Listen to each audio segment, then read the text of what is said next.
সুপর্ণার রান্নাঘরে সবাইকে স্বাগত। আজকে আমি আপনাদের সঙ্গে ছোলার ডালের একটি রেসিপি শেয়ার করব, তাও আবার লাউ দিয়ে। আর খেতে কিন্তু সত্যি ভীষণ ভালো হয়। আমি সবাইকে রিকোয়েস্ট করব একবার হলেও বাড়িতে অবশ্যই ট্রাই করবেন। আশা করছি আপনাদের নিশ্চয়ই ভালো লাগবে। চলুন তাহলে দেখে নেওয়া যাক আমার আজকের এই ভিন্ন স্বাদের ছোলার ডালের রেসিপিটি।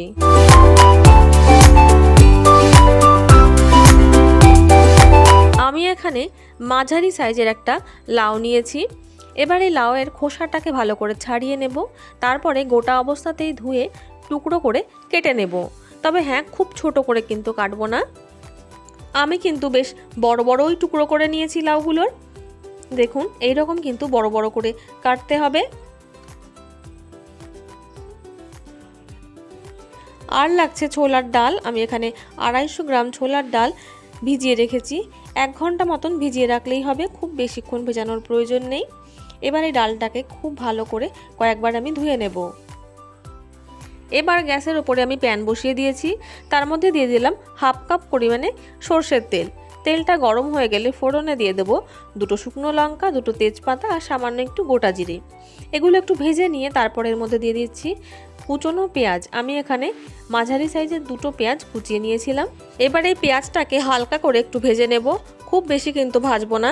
এবার পেঁয়াজটাকে হালকা একটু লালচে যখন কালার হয়ে আসবে তখন এর মধ্যে দিয়ে দেব 1 চামচ পরিমাণে থেতো করা রসুন, আর দিয়ে দেব 1 চামচ পরিমাণে গ্রেট করা আদা, আর ঝালের জন্য দিয়ে দিচ্ছি চেরা কাঁচা লঙ্কা। এবার এই মশলাগুলোকে কয়েকবার নাড়াচাড়া করে নেব। তারপর এর মধ্যে দিয়ে দেব 1/2 চামচ মতন দিয়ে দিচ্ছি হলুদ, আর স্বাদ অনুযায়ী দিয়ে দেব লবণ। লবণ আর হলুদটা দিয়েও ভালো করে নাড়াচাড়া করে নেব। যতক্ষণ না এই মশলাগুলো ভালো করে ভাজা হয়ে যাচ্ছে ততক্ষণ কিন্তু ভেজে নেব। মশলাটা যখন খুব ভালোভাবে ভাজা হয়ে যাবে তখন দিয়ে দেব ভিজিয়ে রাখা ছোলার ডাল। ডালটাকে দিয়ে কয়েকবার আবারও নাড়াচাড়া করে নেব।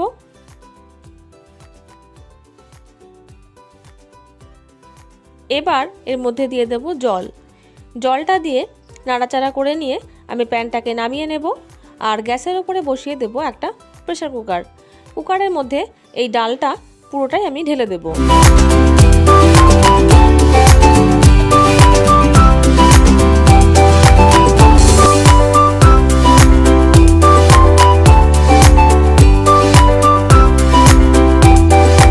এবার এই ডালের মধ্যে আরও কিছুটা দিয়ে দিলাম জল। এবার নাড়াচাড়া করে কুকারের ঢাকনাটা বন্ধ করে দেব। হাই ফ্লেমে একটা সিটি মেরে নেব।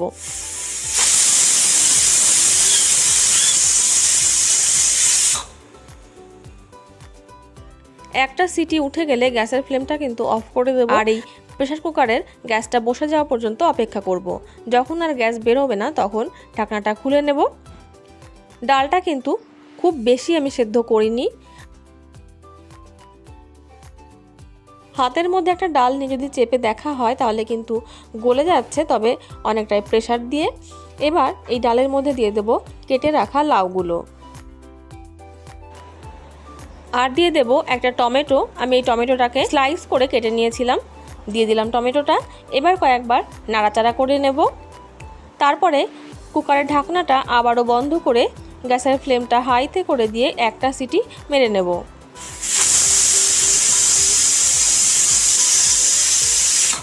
আবারও আমি কুকারে একটা সিটি মেরে গ্যাসটা কিন্তু একদম বসিয়ে নিয়েছি। এবার ঢাকনাটা খুলে নেব। লাউগুলো কিন্তু দেখুন একদম সেদ্ধ হয়ে গেছে, ডালটাও কিন্তু পুরোপুরি সেদ্ধ হয়ে গেছে।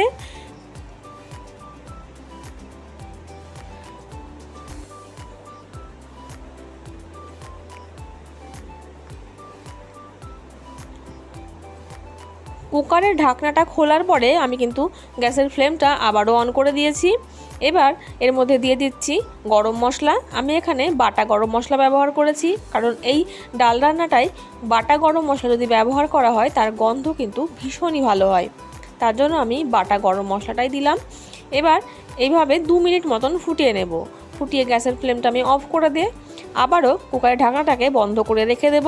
যখন এটা খাওয়া হবে তখনই কিন্তু ঢাকনাটাকে খুলবো, তাহলে কিন্তু গন্ধটা ভীষণই ভালো থাকবে। তৈরি হয়ে গেছে আমার আজকের রেসিপি লাউ দিয়ে ছোলার ডাল। এই রেসিপিটি আপনাদের কেমন লাগলো তা কিন্তু আমাকে কমেন্টে জানাতে ভুলবেন না। ভালো লাগলে ভিডিওটিকে লাইক এবং আমার চ্যানেলে যদি নতুন বন্ধু হয়ে থাকেন তাহলে চ্যানেলটিকে সাবস্ক্রাইব করে আমার পাশে থাকার অনুরোধ রইল। চলে আসব অন্য কোনো নতুন রেসিপি নিয়ে আপনাদের সামনে। ততক্ষণের জন্য নমস্কার, সবাই ভালো থাকবেন, সুস্থ থাকবেন।